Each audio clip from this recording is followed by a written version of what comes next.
Deus, diga amém? Amém. Sou filho de Deus? Sou filho de Deus. Mas com mais força, irmão. Tem que ser com vontade, do fundo do coração. Sou filho de Deus. Sou filho de Deus. Sou livre do pecado. Sou livre do pecado. Não há condenação na minha vida. Não há condenação na minha vida. E eu vivo. O melhor de Deus. Só os que vivem o melhor de Deus, aplauda Ele.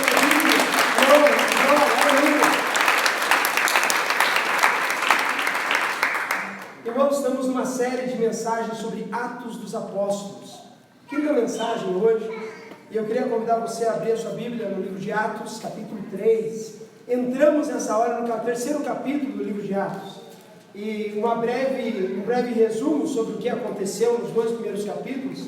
A gente vê um Cristo que morreu ressurreto.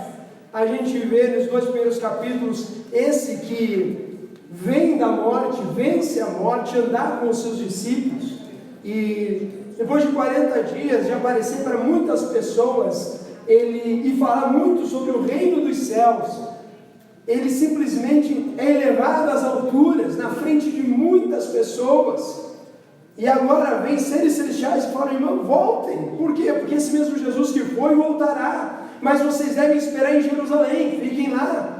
E eles tinham ouvido falar sobre o Espírito Santo. O Espírito Santo, a terceira pessoa da Trindade. Eles voltam para Jerusalém, começam a reunir, começam a orar e buscar a presença de Deus. De repente, a Bíblia diz, capítulo 2 de Atos, de repente um vento impetuoso dominou, e o Espírito Santo de Deus desceu sobre a igreja. E aqueles homens começaram a falar em outras línguas de outras nações, proclamando o reino dos céus para todas as outras línguas que vinham de ambas as redondezas daquela religião. Houve um impacto tão grande. O apóstolo Pedro vem e as pessoas, aqueles religiosos, como esse pessoal está embriagado. Não, esse pessoal, eles não estão batendo olho, falando: irmão, vocês não estão entendendo. A promessa foi cumprida. E agora o Espírito Santo de Deus está derramado sobre os homens. E Pedro vem e faz uma pregação fantástica. 3.000 se convertem. Já pensou, irmão, você numa pregaçãozinha básica, 3.000 se convertendo, sendo batizados. E daí, no momento da história, abrimos nós em Atos capítulo 3. O que aconteceu depois disso, pastor? Atos capítulo 3, versículo 8. Vamos ler esse primeiro começo do capítulo. Diz assim: certo dia, Pedro e João estavam subindo ao templo na hora da oração, às 3 horas da tarde. Estava sendo levado para a porta do templo, chamada Formosa, um aleijado de nascença, que ali era colocado todos os dias para pedir esmola aos que entravam no templo. Vendo que Pedro e João iam entrar no pátio do templo, pediu-lhe esmola. Pedro e João olharam para ele. E então Pedro disse: olhe para nós. O homem olhou para eles com atenção, esperando receber deles alguma coisa. Disse Pedro: não tenho ouro e nem prata, mas o que tenho, isto lhe dou. Em nome de Jesus Cristo, o Nazareno, levanta-te e anda. Segurando-o pela mão direita, ajudou-se a levantar, e imediatamente os pés e os tornozelos do homem ficaram firmes, e de um salto se pôs de pé e começou a andar. Depois entrou com eles no pátio do templo, andando, saltando e louvando a Deus. Amém e amém. Feche seus olhos, abaixe sua cabeça, fazer uma oração. Pai, obrigado, Pai, pela Tua palavra, Jesus, que é viva e eficaz. Obrigado, Pai, porque o Senhor não trouxe ninguém aqui por acidente. Mas eu sei que esta palavra é para este coração que chegou aqui nessa noite e precisa ouvir a Tua voz. Que o Senhor possa, Deus, encontrar corações, Pai amado, terra boa, dispostas a receber, Pai, Deus, mais e mais do Senhor nessa noite. Abençoa cada um em nome de Jesus. Amém e amém. Irmãos, esses homens passam todos os momentos que a gente já tem falado, todo esse início que a gente falou, e de repente Pedro vem e faz uma grande pregação, e 3.000 pessoas se convertem naquela cidade. Irmão, hoje já seria um impacto fantástico. Você já parou para imaginar naquela época? Você já parou para pensar que esses discípulos, eles estavam sendo assediados, por quê? Afinal de contas, eles andavam com o mestre. Afinal de contas, eles eram os caras. Já conheceu os caras nos nossos dias atuais? Eu vou lá, porque o cara está lá. Eu vou lá. Se hoje, irmãos, uma coisa boba de fama, que é tão passageira, a gente às vezes se desloca para ver alguns famosos. Quando vocês não se deslocaram para ver alguém que conhecia? Eu já desloquei, não é vergonha não. Pode não ser artista, pode ser alguém do ramo empresarial, pode ser alguém do ramo profissional. Eu ouvi falar daquele cara, aquele cara é o cara, eu vou lá porque eu quero estar com ele. Pedro e João, nessa época, nesse momento, nesse contexto, viraram os caras. E que lições nós podemos tirar desse começo de capítulo 3, nessa sequência do poder de Deus na vida deles? Primeira lição que eu gostaria de compartilhar com vocês é que Pedro e João, eles voltam para as bases da vida cristã. Como assim, pastor? Não entendi nada. Irmãos, com 3.000 pessoas convertidas, uma igreja para administrar, com muita coisa para fazer, para o reino do Evangelho ser expandido, você olha que ele fala, certo dia, Pedro e João estavam subindo ao templo na hora da oração. Na hora do que, irmãos? Da oração. Do que mesmo? Da oração. Eles oravam. Eles paravam o que estavam fazendo, eles iam até o templo, como era de costume dos judeus, para fazer o quê? Orar. Irmãos, primeira coisa que nós temos que olhar como exemplo num texto como esse, nós nunca, em circunstância alguma, podemos fugir, sair do rumo ou sair das bases da vida cristã. E a primeira base que nós vemos aqui era a intenção dos discípulos, era que eles iam para o quê? Oração. E note que o texto bíblico ele fala assim, que horas eram, irmãos? Nona hora. Exatamente na hora em que o sacerdote apresentava os seus pedidos para perdão dos pecados do povo. E é a mesma hora que Cristo na cruz do Calvário, se você abrir comigo lá, em Mateus 27, olha que interessante, na mesma hora, Mateus 27, 45 em diante, Jesus na cruz do Calvário, Jesus o Cristo, pagando o pecado da humanidade inteira, Jesus, o texto fala no versículo 45 em diante, e houve trevas sobre toda a terra, e do meio-dia às 3 horas, hora nona, no horário judaico, 3 horas da tarde no nosso horário, do meio-dia à hora nona, por volta das 3 horas da tarde, Jesus bradou em alta voz, Eloi, Eloi, lama sabachthani, que significa, meu Deus, por que me desamparastes? Quando alguns que estavam ali ouviram isso, disseram, ele está chamando Elias. Imediatamente, um deles correu em busca de uma esponja, embebeu-a em vinagre, colocou na ponta de uma vara e deu a Jesus para beber. Mas os outros disseram, deixe-no, vamos ver, vejamos se Elias vem salvá-lo. Depois de ter bradado novamente em alta voz, Jesus entregou o Espírito. Na terceira hora do dia, era a hora que o sacerdote orava para a remissão dos pecados do povo. E é nessa hora que o texto bíblico falou que quando em outra cena Jesus estava entregando o Espírito, o véu que separava rasgou-se de cima a baixo, aleluia. E não há mais separação agora entre o homem e Deus, através do sacrifício de Jesus. Irmão, quão forte é isso? Nesta mesma hora, Pedro e João, voltando para Atos, eles voltavam para fazer uma coisa que eu e você devemos fazer todos os dias.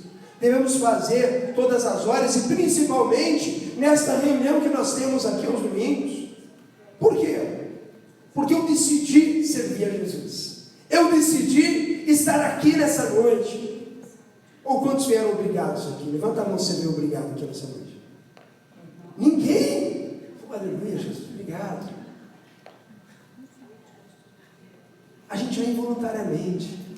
A gente vem porque a gente reconhece o Espírito Santo no meio da igreja. A gente vem porque a gente precisa clamar a Deus, orar com Jesus, para Jesus, suportar uns aos outros. E é isso, irmãos, que o texto me mostra. A primeira coisa, que as bases da vida cristã são imutáveis. Esses homens, nesse momento e nesse contexto, eles tinham toda a razão do mundo para estar busy. Eles tinham toda a razão do mundo para estar ocupados com muitas coisas. Eles tinham toda a razão do mundo para estar ocupados em prol do próprio reino. Mas eles param e eles vão o quê? Orar.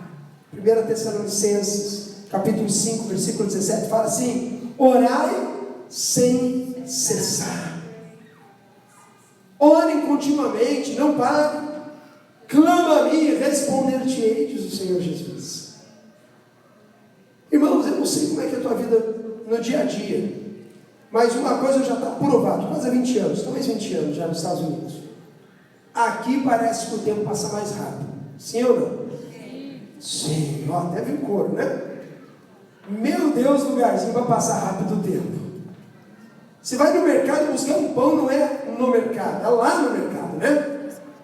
Você pega o carro, dirige, viaja, daí se encontra no estacionamento, não é descer e entrar. Se desce o estacionamento, cruza aquele estacionamento inteiro, e entra no mercado, atravessa o mercado inteiro, e até você voltar para tomar um café já passou a fome.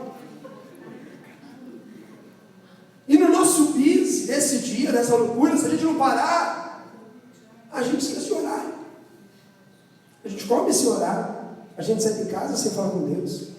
E principalmente, se a gente não tomar cuidado, a primeira tentação que é, a gente para de estar reunido na reunião dos santos, reunido com a igreja do Senhor Jesus. Por isso, a primeira lição dessa noite é: volte para as tuas bases cristãs. E a primeira base que os discípulos nos mostram nesse texto é que nós devemos ter uma vida de oração. Por isso que no meio do louvor, começa a abrir o teu coração. A oração, irmãos, é uma ponte, é uma fonte, é uma dádiva, é um presente que nós temos de poder fechar os nossos olhos, nos desligar do natural e abrir um canal com o sobrenatural de Deus. Porque eu não estou vendo nada com os olhos naturais, mas eu começo a olhar com os meus olhos espirituais. Ore de manhã, ore no meio-dia, ore à tarde, ore para tomar decisão, ore para vir aqui. Ficou em dúvida? Fala com Deus, mas faça como os discípulos, ore. O texto segue, e ele fala assim, olha, que entrando ali tinha um aleijado, e aquele aleijado olha para aqueles dois homens e faz o que? Ele pede uma esmola. Pedro olha para eles e diz: olhe para nós. Ele fala assim: olha, eu não tenho prata nem ouro, mas o que tenho, isto eu te dou. Em nome de Jesus de Nazaré, levanta-te e anda. Detalhe que ele não ficou olhando para o aleijado, esperando ele subir sozinho. O texto diz, olha que interessante, o texto diz que, segurando-o pela mão direita.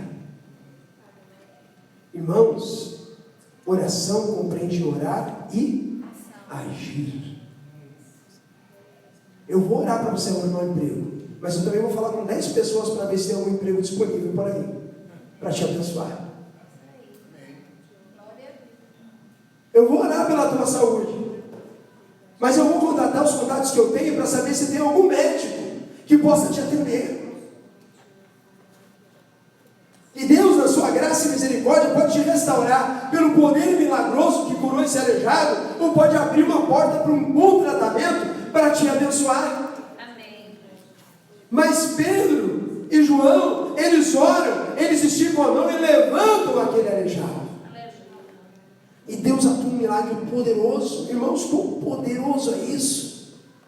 Porque às vezes a gente ora por muitas pessoas, mas não faz nada por elas. E o Evangelho não é de palavras, mas é de coração e ação. Um Evangelho que não produz ação na minha vida é um Evangelho nulo, irmãos. É um Evangelho que não vale para nada, pega e joga fora. Um Evangelho que não traz compaixão, um Evangelho que não olha a necessidade. É um Evangelho que é só da boca para fora, é só olhando os meus próprios interesses, pelas promessas que Deus tem para mim. Muito bom. Deus tem promessa para você. Mas a maior das promessas é aquilo que esses apóstolos fizeram aqui. Porque a segunda lição dessa noite para a tua vida é o seguinte: ninguém dá o que não tem. Sabia disso? Se eu pedir aqui, alguém pode dar $10 e você tem $10 no bolso, talvez seja compelido e falar assim: olha, pastor, eu tenho aqui, deixa eu abençoar, vou te dar. Talvez se eu pegar aqui, meu irmão, estou precisando de $100.000. Talvez só a metade da igreja vai dizer assim: não, pastor, tenho aqui. Aí, vamos progredir esse trabalho aqui, tá bonito. Talvez se eu chegar aqui e dizer assim: olha, eu preciso de $500 mil para a gente botar a boca no trombone nessa central fora. Talvez eu chegue aqui alguns irmãos corajosos que vão dizer assim: pastor, senti no coração, está aqui. Quanto que é o chefe da igreja? Está lá. Está aqui, deposita amanhã.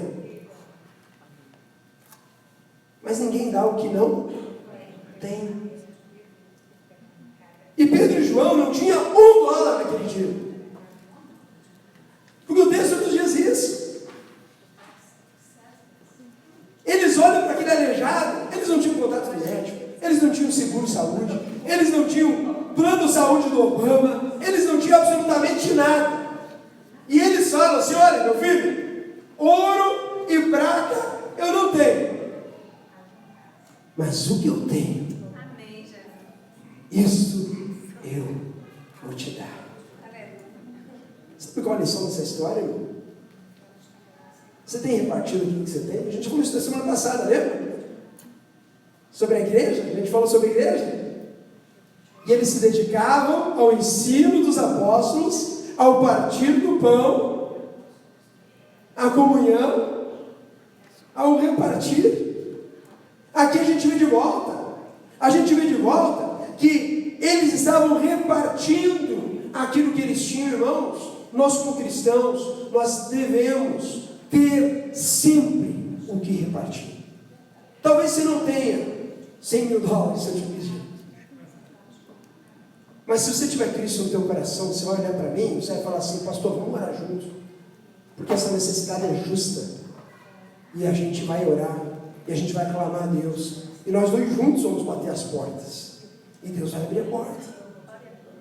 Talvez você olhe um aleijado, porque, irmãos, aquele aleijado tinha expectativa de receber qualquer coisa, esmola, irmãos. Lembra que o texto fala de esmola? As pessoas, quando não têm Cristo, olha bem, presta atenção nisso. As pessoas que não têm Cristo, elas sempre vão pedir as nossas esmolas. Como assim, pastor? Era a expectativa de um homem que não tinha o conhecimento e a revelação de Cristo na vida dele.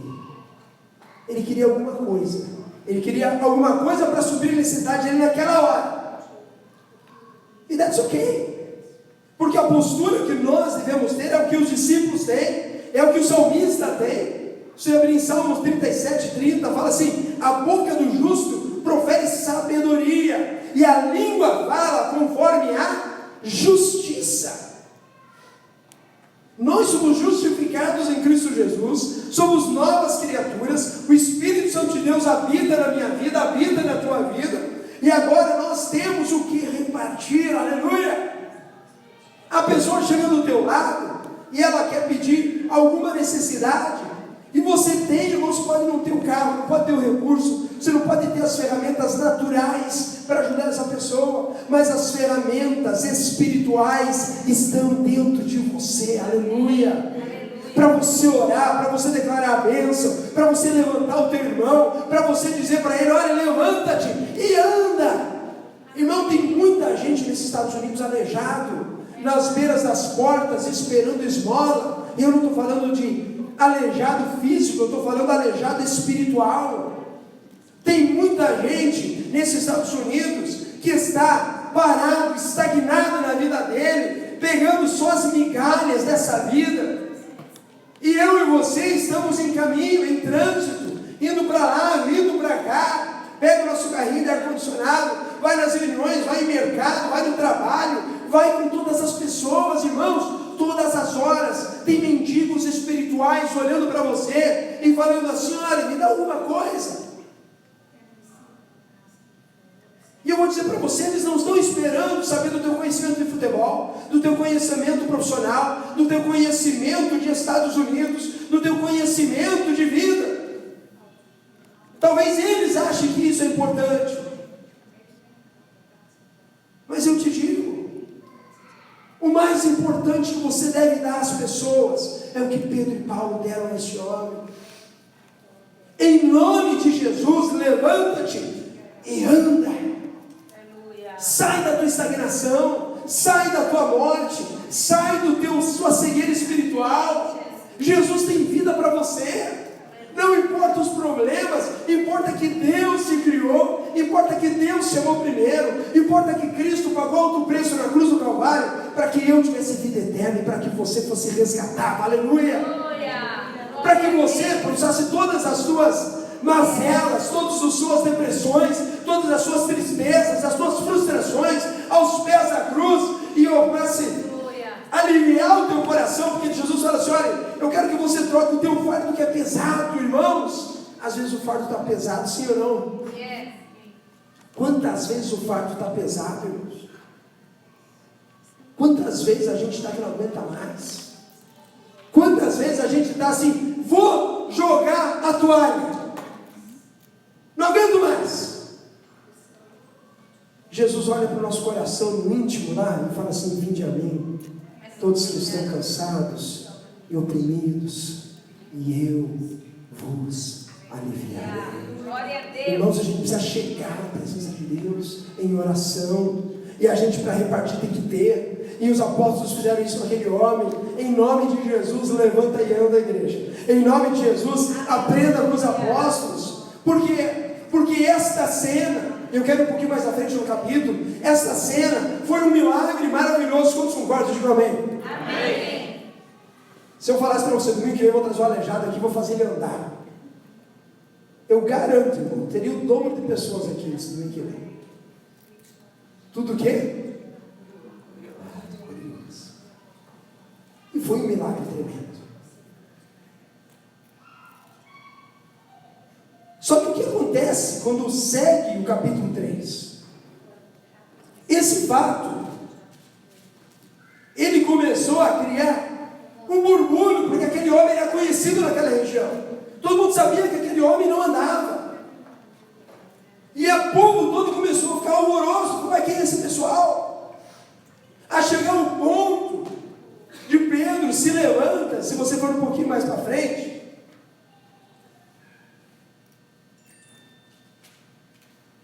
no texto, Pedro ele fala assim, olha, versículo 12, capítulo 3, vendo isso, Pedro disse-lhes: israelitas, por que isto vos surpreende?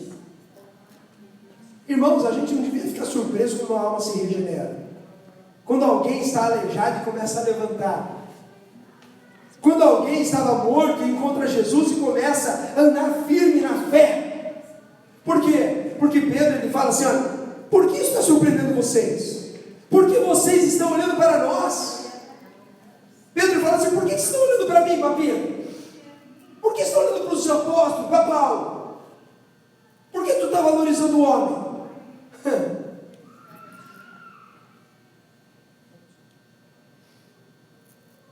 por que vocês estão olhando para nós como se tivéssemos feito este homem andar por nosso próprio poder ou piedade? Meu irmão, isso que é maravilhoso.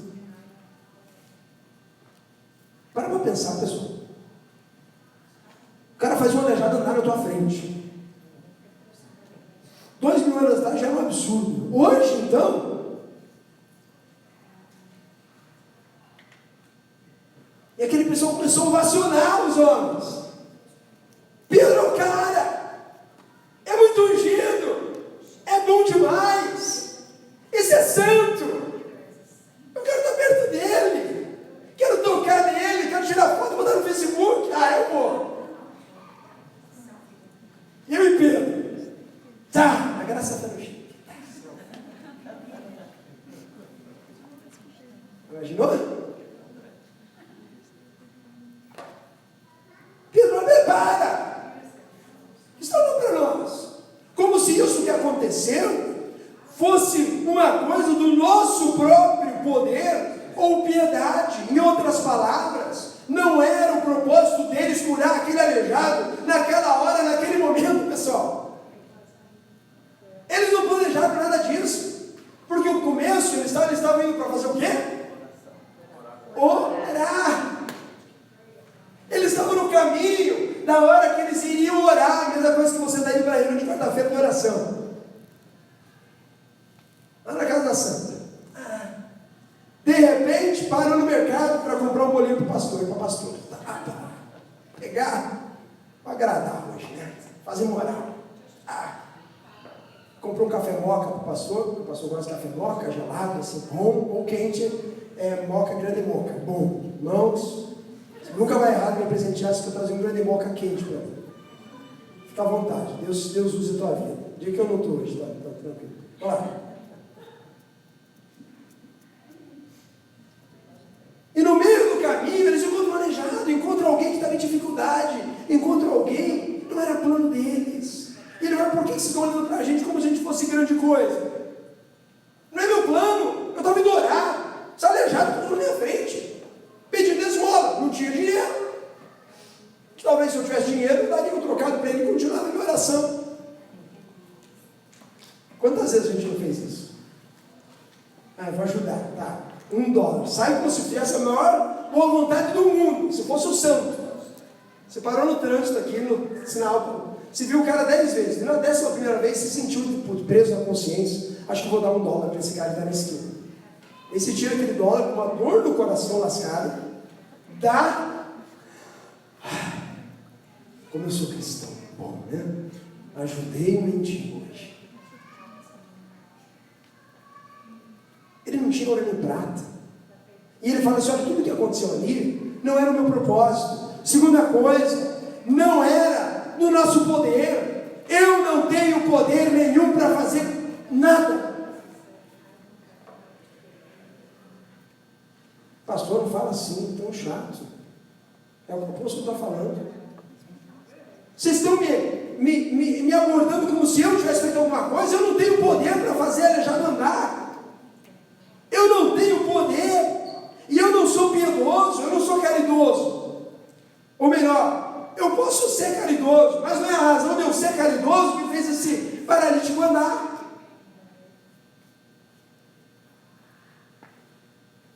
Em outras palavras, pessoal, ame muito o seu irmão, mas glória só de Deus. Amém. Glória a Deus. Valorize o teu irmão, ame ele, mas glória, só do Pai. Amém, Jesus. É bom dar honra a quem tem honra, verdade, é bíblico. Mas a honra, acima de toda a honra, o poder e a glória, aquele que faz o querer e o efetuar é Cristo. Se há conversão nessa casa, não é porque eu sou um bom pregador, porque não sou. É porque o Espírito Santo de Deus está aqui e Ele te convence de alguma coisa. Se você recebeu graça por alguma oração feita, toda honra e glória seja dada a Ele, porque eu não tenho poder nenhum. E quando nós dois andamos olhando para Jesus o Cristo, nós dois temos vida longa. Por quê? Porque Ele faz o querer e o executar na nossa vida. Aleluia. que se tornaram tão admirados? Não tinha o que propósito, não era o meu poder, e não era a minha piedade que fez esse paralítico andar. E daí pula para o último ponto dessa mensagem, que é o que eu e você devemos fazer toda hora. Versículo 19, olha lá, em Atos 2, 19, 3, 19. Pedro não perde a oportunidade. Ele fala assim: deixa eu falar uma coisa para vocês. Já que vocês estão olhando para mim, vamos aproveitar todas as oportunidades. Arrependei-vos, arrependam-se, pois, e voltem-se para Deus, para que os seus pecados sejam o quê? Cancelados. Aleluia. Irmãos, aprendam uma coisa: todo sinal e toda milagre e toda maravilha, ele só é executado por Deus para apontar o próprio Cristo. E na nossa vida tem que ser a mesma coisa. Todas as coisas que fazemos, quer em palavras, quer em ação, nós devemos estar nos colocando para apontar aquele que é digno de honra, aquele que é digno de glória, aquele que nós devemos entregar nossa vida por completo. A igreja, pessoal, não é obra de homens, é obra de Deus Criador. A igreja não é o building que nós reunimos, mas sou eu e é você. É o poder de Deus que manifesta sobre a nossa vida após nós entendermos o Evangelho, aceitarmos a Jesus como Senhor e Salvador da nossa vida, e através da própria palavra diz assim: e vocês nascem de novo no Espírito, e agora fazer como Paulo: não vivo mais eu, mas Cristo vive em mim. Aleluia. Talvez se fosse eu e você, tivéssemos, através de uma oração, feito um paralítico andar, irmão, eu tenho até medo do que ia acontecer. Tenho até medo. Porque hoje em dia a gente vê muita gente sendo santificada em vida. Eu vejo muita gente assumindo o poder que não é dele. E eu vejo muita gente ovacionando muita gente. E não é isso que a Bíblia nos ensina. A Bíblia nos ensina, através de um texto desse, que Pedro e João eram homens que andaram com Jesus, ouviram da boca do Mestre. E à medida que eles caminhavam para ter uma vida em santidade, voltando às bases da vida cristã, bases da comunhão com Cristo, bases de oração, eles se depararam com alguém que pediu algo que eles não tinham. Mas isso não impediu da bênção e do milagre de Deus ser revelado naquela situação. Irmãos, acontece a mesma coisa hoje comigo e com você. Talvez você não tenha a solução de todas as pessoas que estão ao teu redor, mas você não precisa ter a solução física, mas você precisa e você já tem toda a condição de dar aos outros aquilo que foi te dado. Eu posso não ter ouro, eu posso não ter prata, mas uma coisa eu vou te dar. Meu irmão, vamos orar junto e Deus vai abrir uma porta. Meu irmão, vamos caminhar juntos, porque Ele é poderoso para abrir e modificar circunstâncias. Meu irmão, se for necessário, deixa eu te dar minha mão, porque eu estou aqui com a minha mão e eu vou te levantar, e a gente vai junto. Irmãos, isso é Evangelho, é o poder de Deus que atua em nós, é a igreja de Cristo, o corpo vivo, trabalhando, e Ele já nos garantiu esta vitória. Aleluia. Toda ação, todo milagre volta e converte para isso que Pedro fala no final: arrependei-vos. Arrependei-vos, irmãos. Hoje em dia é muito difícil, a gente quase não ouve falar sobre arrependimento. A gente acha que está tudo certo, a gente faz e desfaz, está tudo certo. Irmãos, eu todo dia tenho que olhar para o meu coração: Senhor, pequei contra ti, Pai. Eu tenho o meu perdão garantido na cruz, mas, irmão, se eu não cuidar do meu coração, eu começo a virar alguém baseado num coração mau, e eu tenho que todo dia olhar para mim e reconhecer aquilo que eu não sou.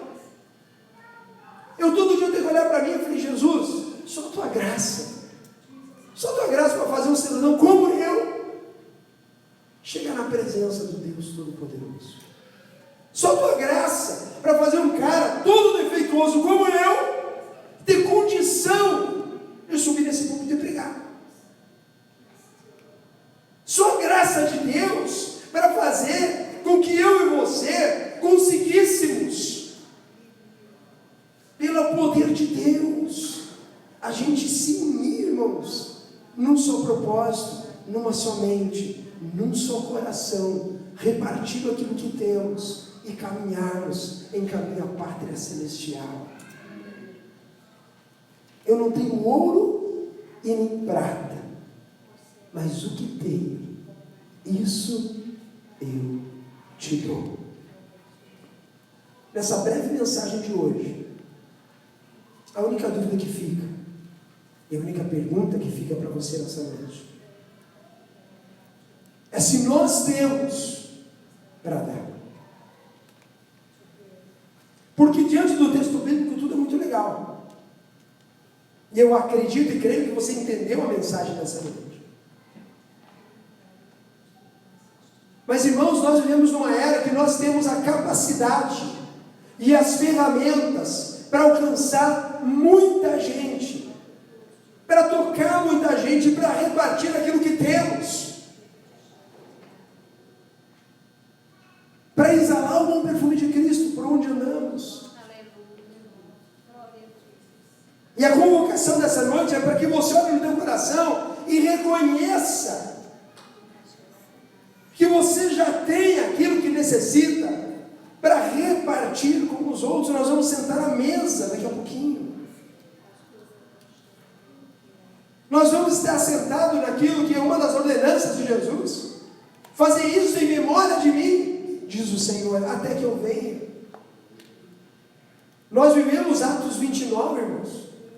Nós vivemos na época onde a igreja ainda está ativa, onde vidas ainda estão sendo regeneradas, ainda o Espírito de Deus paira sobre nós. Eu não sei quanto tempo ainda nos resta, porque os dias são maus. Mas uma coisa eu sei, que se eu e você olharmos para o nosso coração, olharmos para um texto desse e falar assim: Senhor, eu não tenho poder, Pai, eu não tenho às vezes nem propósito, porque às vezes eu vou fazer uma coisa e o Senhor bota outra coisa no meio da minha frente. Mas uma coisa eu tenho: o Espírito Santo de Deus, que me regenerou, o Espírito Santo de Deus, que me traz palavras à boca, para abençoar, para liberar perdão, o Espírito Santo de Deus, que me traz à memória aquilo que me traz esperança. Uma coisa eu tenho o teu Espírito na minha vida. E essa noite eu quero convocar você a fazer como os apóstolos, e não ser como uma mulher que tinha uma vida tão seca, que um dia os assaltantes chegaram para ela e falaram assim, apontaram para ela e falaram assim: a bolsa ou a vida? Aquela mulher olhou sem alterar o semblante dela, bem direto naqueles jovens que estavam apontando a arma para ela, e falou assim: olha, você pode tirar a bolsa ou a vida, porque as duas estão vazias. Às vezes a gente está sendo confrontado e a gente quer dar alguma coisa, mas o coração está vazio. E nessa noite, pelo poder do Espírito Santo de Deus, se você está com o coração vazio nessa noite, eu creio que o Espírito Santo de Deus vai encher o teu coração. Amém. Com a presença acima de toda presença do Espírito Santo de Deus. Se coloque de pé em nome de Jesus.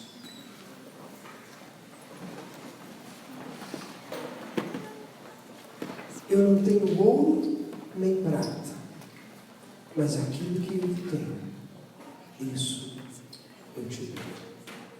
Antes da gente partir para a mesa do Senhor, queria que você fechasse os teus olhos onde você está.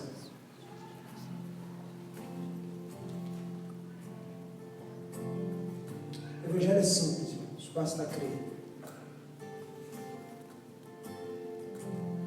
O Evangelho é tão gostoso porque não depende minha poderosa oração, mas depende de um coração simples que se achega na presença do Pai. Fala assim: Senhor, eu quero tanto a Tua presença na minha vida, Senhor. Pai, eu quero, Deus amado, nessa noite, Deus, participar da Tua mesa, Pai, mais cheio, Pai. Talvez chegou aqui nessa noite vazio, meu irmão, sem nada para oferecer. Talvez teu coração esteja hoje sentindo como aquele aleijado na porta. Seja a noite de você voltar o primeiro amor, como diz a canção, para que a única razão seja o Senhor Jesus na tua vida. Pai, nesse momento, nesse final desta mensagem, Pai, eu quero orar por todas as pessoas que nessa hora, Pai, vão levantar a sua mão, onde estão, Pai, porque elas precisam, Deus, ser cheias do Senhor, Pai,